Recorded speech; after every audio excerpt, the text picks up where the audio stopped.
everyone and welcome back to my channel, and welcome if you are new. My name is Deanna and I make videos all about mental health and lifestyle. On Mental Health Mondays I talk about things that are all mental health related, and on Fridays I try to do a video that is about a vlog or about something I've done in my life. But for this video I'm going to be talking about the recent changes, well kind of semi-recent changes to the ICD-10 that is now the ICD-11. I'm going to be talking about what the ICD-11 is and also the changes in terms of personality disorders and how the ICD-11 has made such big changes to the way that personality disorders are diagnosed and the way that personality disorders are assessed. I myself am diagnosed with borderline personality disorder currently, and this was actually really interesting for me to research, so let's go ahead and get started. And trying to remain so strong, I know it's good if I'm wrong. I gotta go,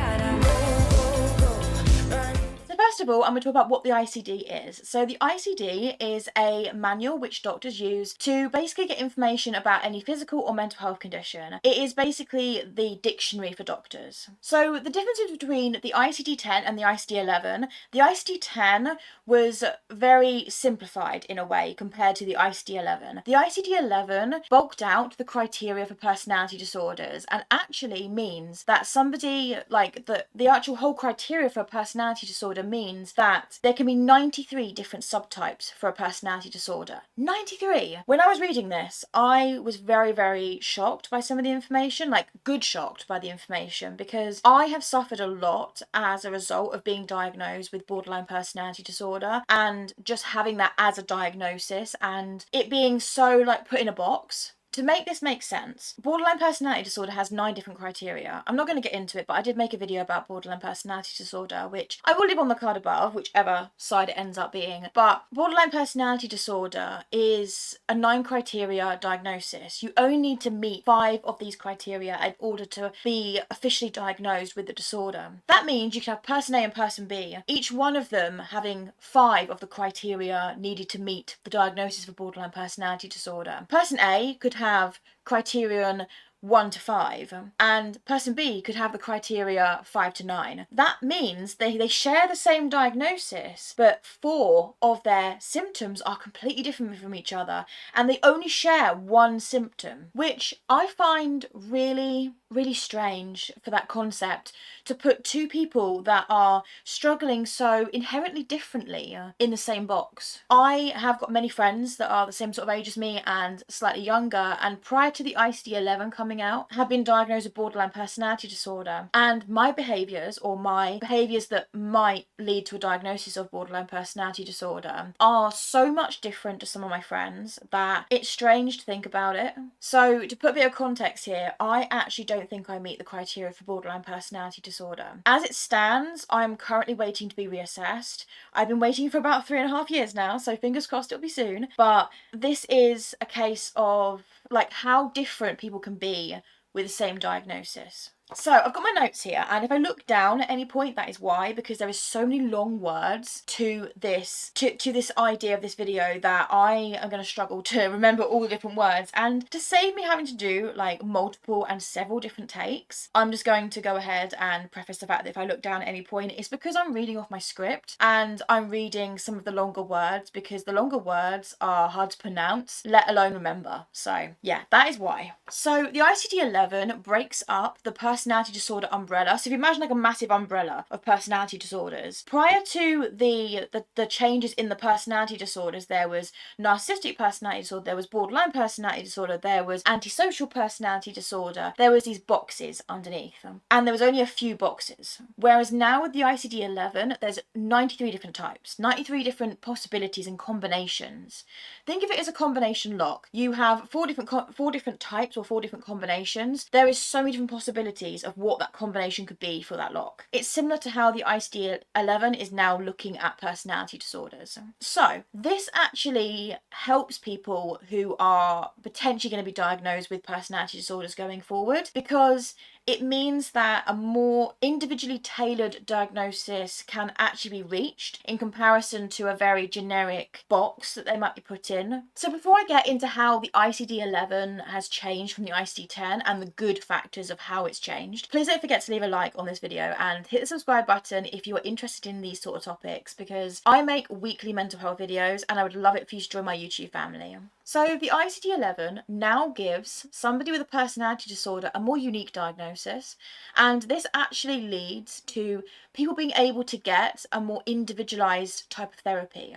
So the first criterion, which I briefly described, is the level of personality dysfunction. That is how it's labelled in the ICD-11. And this basically means how much the individual is impacted. And this is none, personality difficulty, mild personality disorder, moderate personality disorder, and severe personality disorder, with severe being the most impacted in their life. Severe would be like it impacts most to all of your life. So the second part is trait dominant specifiers. So this is the bit where I get into how there's 93 different types, and it makes a lot more sense when you look at the criteria. I will try and put some words on screen and try and put some like elements on screen to make it a bit more easier to understand. But trust me, the amount of reading I had to do to write this video and to script this video was a lot. So I'm breaking it down into a more easy digestible format, but I'm going to try and put visuals on the screen as well to help with that. So these trait dominant specifiers are listed as negative affectivity, detachment, disinhibition, dissociality, and anancastic traits. Now that is a really big mouthful and I had to actually Google how to say it.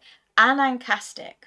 I'm going to get on to what these all mean. But there's also the very last bit is borderline pattern specifier, but that is if applicable. So not everyone's going to have that thing done, right? So negative affectivity, which was the first one I mentioned, would be shown as somebody displaying as overly anxious. So this would, I suppose, be the anxious personality disorder in the previous way of diagnosing. Detachment would be shown as somebody who is showing symptoms of being avoidant. So this might be they're avoiding social situations, they're avoiding certain people, they are doing things to avoid situations or people, which previously usually would be accompanied by anxiety, but they're realizing that if you're avoidant, it doesn't mean you're anxious. There are two different types. Disinhibition would be shown as someone being impulsive or reckless. So this could be excessive drinking, unsafe sex, reckless spending, it could be anything like that, and this would come under disinhibition. Dissociality would be shown as someone being very arrogant, being very self-centered, being dominant. This would be beyond a confident sense of dominant. This would be really dominating the situation,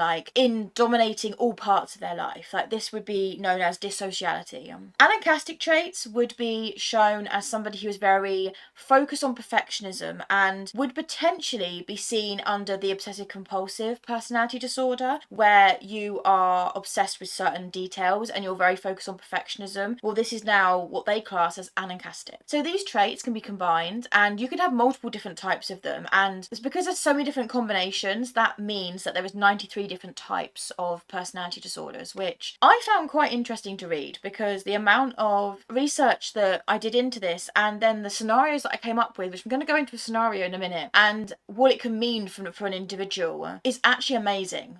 I'm so glad that they are looking at different ways to help you with personality disorders and hopefully alleviate some of the stigma, because there is so much stigma relating to personality disorders currently that I'm hoping that this means that more treatment options can become available and people can begin to live a normal life despite having a personality disorder. So I'm going to go on to an example which I came up with myself. So person A has a mild personality disorder with trait of negative affectivity and detachment. So negative affectivity is the anxious and detachment is avoidant. So they are anxiously avoidant. So they might avoid social situations or avoid situations in general because of an anxious predisposition. So they might have a diagnosis of a personality disorder with traits of negative affectivity and detachment. And this would mean that they are anxious and avoidant. Person B has a mild personality personality disorder, the same as person A, they also have traits of negative affectivity, which is the anxious side of things, but they have the anancastic traits, which means they are obsessed with perfection. So they are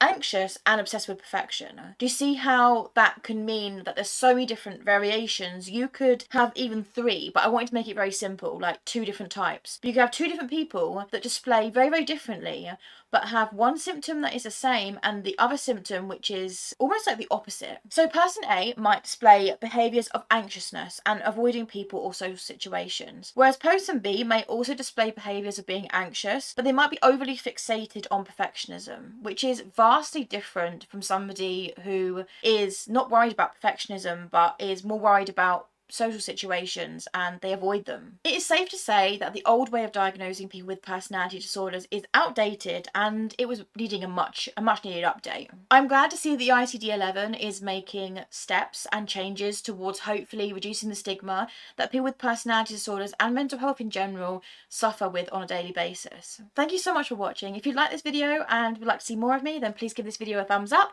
Don't forget to hit the subscribe button if you haven't already. But before I go, please remember that I believe in you even if nobody else does. And I shall see you in my next one. Bye. Just like you're young again, no, don't you cry. Just get back up again.